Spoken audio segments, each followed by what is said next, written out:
بسم اللہ الرحمن الرحیم. السلام علیکم and welcome to my channel smart talk with Hani. اس بار امید کے ساتھ کہ آپ سب لوگ بالکل خیر خیریت سے ہوں گے، خوش باش ہوں گے. ایک نئی ویڈیو کے ساتھ ہانی حاضر ہے. اگر آپ نے اب تک میرے چینل کو سبسکرائب نہیں کیا ہے تو چینل کو سبسکرائب کر لیجیے، بیل آئیکن کو ضرور پریس کر دیجیے گا بہت اچھی amazing video history's and facts کے لیے. منگول سردار دریائے عنان کے علاقے میں پیدا ہوا. اصلی نام تموجن، جس کا مطلب فولاد جیسا، اور نام جو مشہور تھا اس کا چنگیز خان. اس کا خطاب 1175 میں جب 13 سال کا تھا تو اس کے باپ نے اس کی شادی بورتے خاتون سے کر دی. چنگیز خان شروع ہی سے نہایت شاہانہ مزاج کا آدمی تھا. اپنی لیاقت کی بنا پر اسے تخت نشین بنا دیا گیا. جب 1175 میں وہ اپنے قبیلے کا سردار بنا تو دیگر قبائل سے اس کی چپکلی شروع ہو گئی. اس نے تمام قبائل کو اور حلقوں کو اپنے زیر اثر کرنے پر کی بھرپور کوشش کی، کیونکہ اس وقت منگولیا کے کئی قبائل کی حکومت تھی. پھر صورتحال کا جائزہ لینے کے بعد اس نے سب سرداروں کو اکٹھا کیا اور مل کر دیگر علاقوں کو فتح کرنے کا منصوبہ پیش کیا. اس مشورے کے بعد وہ نہایت مقبول ہو گیا اور دیگر سرداروں نے اسے متفقہ طور پر اپنا سردار تسلیم کر لیا، اور متفقہ طور پر دریائے عنان کے قریب ایک مجلس میں چنگیز خان کا خطاب دے دیا گیا. چنگیز خان نے باقاعدہ طور پر منگول سلطنت کو ایک مضبوط سلطنت کے طور پر متعارف کروایا. منگول سلطنت کی فوج کی تنظیم نو کے ساتھ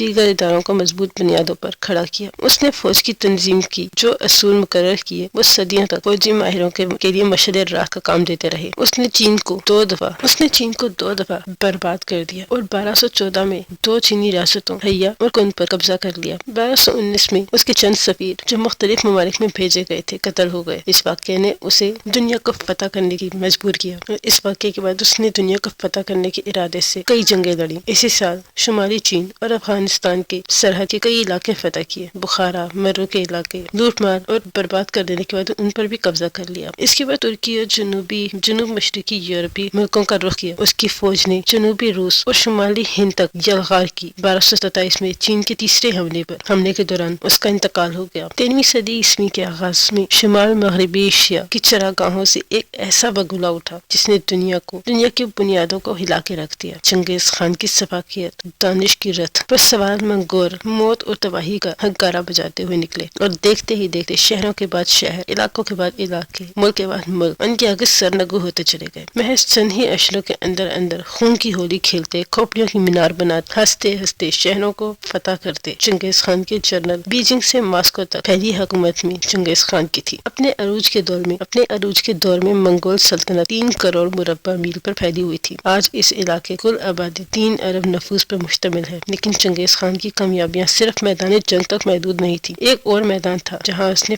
حیرت انگیز فتوحات حاصل کی تھی. چند برس پہلے کی گئی ایک چینیاتی تحقیق میں یہ معلوم ہوا ہے کہ سابق منگول سلطنت کی حدود میں رہنے والے 8% سے زیادہ مرد، جن میں وائی کروموسوم کے اندر ایک ایسا نشان موجود ہے جس سے ظاہر ہوتا ہے کہ وہ منگول حکمران خاندان سے تعلق رکھتے ہیں. اس تحقیق کے نتیجے یہ نکلا کہ دنیا میں تقریباً 1 کروڑ 60 لاکھ مرد، یا دنیا کی کل آبادی کا 0.5% ایسے لوگ ہیں جن کا رشتہ اوپر جا کر چنگیز خان سے ملتا ہے. پاکستان میں یہ مخصوص نشان ہزارہ قبیلے کے افراد میں کے ڈی این اے میں پایا جاتا ہے. ویسے بھی وہ خود کو منگول کہتے ہیں. اس کے علاوہ مغل، چغتائی، مرزا کے بھی بعض لوگ اپنے آپ کو منگول سلطنت کے سردار کی اولاد ہی بتاتے ہیں. کسی ایک شخص کی اتنی اولاد کیسے ہو سکتی ہے؟ جینیاتی تحقیق اپنی جگہ، لیکن تاریخ اس بات کی شاہد ہے. چنگیز خان نے خود درجنوں شادیاں کی تھیں اور اس کے 200 بیٹے تھے. پھر ان کے آگے کئی بیٹے جن کی کئی حکومتیں تھیں. مشہور تاریخ دان ملک عطا چینی اپنی کتاب تاریخ جہاں کشائی میں چنگیز خان کی موت کے صرف 39 سال بعد لکھتے ہیں اس وقت اس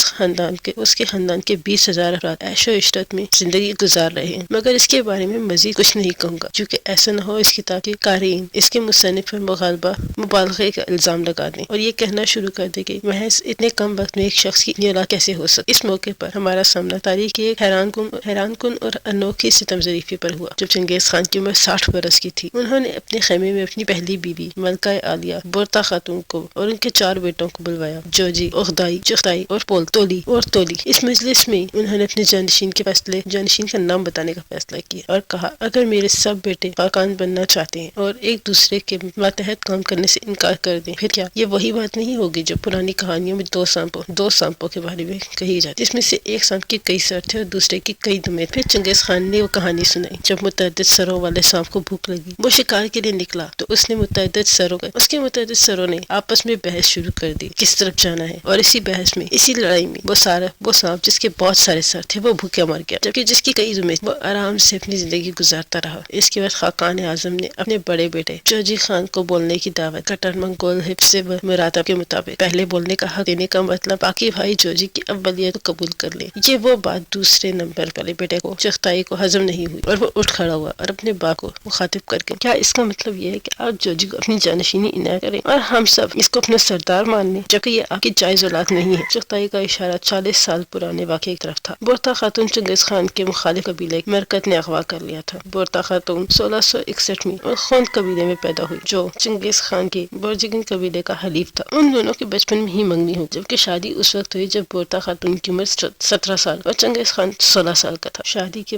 چند ہی دنوں بعد مرکت قبیلے نے جوڑے کے کیمپ پر دھاوا بول دیا۔ چنگیز خان اپنی کم عمر بھائیوں اور ماں سمیت فرار ہونے میں کامیاب ہو گیا اور اس کی دلہن پیچھے رہ گئی۔ مرکت قبیلے کا اصل مقصد یہی تھا۔ بورتا خاتون اور پھر تموجن کی ماں ہولین مرکت قبیلے سے تعلق رکھتی تھی۔ اسے تموجن کے باپ نے اغوا کر کے اپنی بیوی بنایا تھا۔ مرکت قبیلہ برسوں سے اس بات کا انتظار کر رہا تھا کہ جب بھی موقع ملا وہ بدلہ ضرور دیں گے۔ بورتا خاتون ایک بیل گاڑی کے پیچھے چھپ گئی تھی، مگر مرکتوں نے اسے ڈھونڈ نکالا اور گھوڑے پر لاد کے ساتھ لے گئے۔ تموجن نے اپنی دلہن کی بازیابی کی بہت کوششیں کی۔ خانہ بدوش مرکت قبیلہ وسطی ایشیا کے ہزاروں میل کے رقبے پر پھیلی چراگاہوں میں جہاں جہاں جاتا تموجن اس کے قبیلے کے پیچھے پیچھے ہوتا۔ اس دوران اس نے اپنے ساتھی اکٹھے کیے اور اس کا ایک مشہور قول مرکتوں نے صرف ایک خیمہ ہی نہیں سنا کیا بلکہ میرا سینہ چیر کے دل نکال کے لے گئے۔ بلاخر جب مرکت قبیلہ 400 کلومیٹر دور سائبرس کے بیکال جھیل کے قریب خیمہ زن ہوئے، تموجن نے اپنے ساتھیوں کے ساتھ ایک ڈرامائی چھاپا مارا اور بورتا خاتون کو دشمنوں قبضے سے چھڑوا لیا۔ بعض تاریخ دانوں کے مطابق یہ واقعہ چنگیز خان کی زندگی کے لیے بہت اہم تھا، کیونکہ اس واقعے نے ہی انہیں اس راستے پہ ڈالا تھا جس پر وہ آگے چلے تھے اور فاتح عالم بنے۔ تاہم بورتا خاتون کے بازیاب ہونے کے 8 ماہ گزر چکے تھے کے بعد بورتا خاتون واپسی کے کچھ عرصے بعد جوجی کی پیدائش ہوئی۔ اس وقت منگول یہ چرچا کہ جوجی ان کا اپنا بیٹا نہیں، لیکن چنگیز خان نے اسے اپنا بیٹا تسلیم کر لیا اور اپنے آخری دور میں اسے جانشین بنانا چاہا، لیکن انہیں اندازہ بھی نہیں تھا کہ 40 برس بعد بھی یہ واقعہ ان کے گلے کی ہڈی بن جائے گا اور ان کے لیے ان کے اپنے ہی بیٹے ان کے روبرو کھڑے ہو جائیں گے۔ چغتائی نے جب جوجی پر الزام ڈالا تو جوجی چپ نہ رہ سکا اور اس نے چغتائی کے منہ پہ تھپڑ دے مار گئے۔ دونوں بھائی گتھم گتھا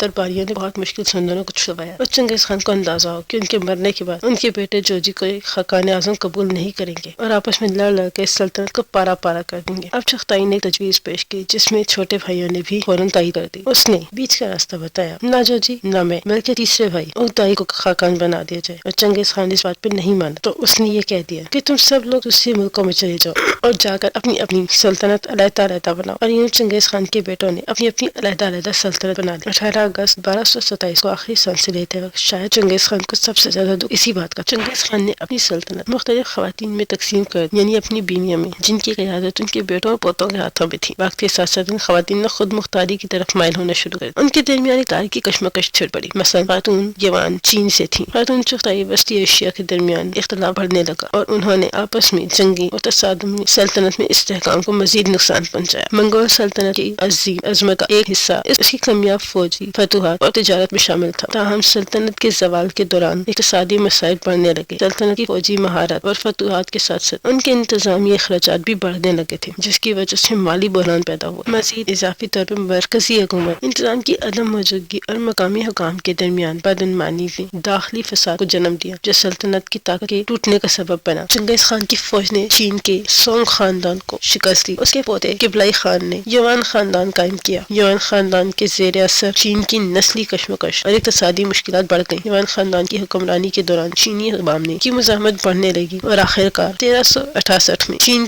میں منگ خاندان نے یوان خاندان کو معزول کر دیا، جس کے بعد منگول سلطنت کا چینی حصہ ختم ہو گیا اور ٹوٹ گیا۔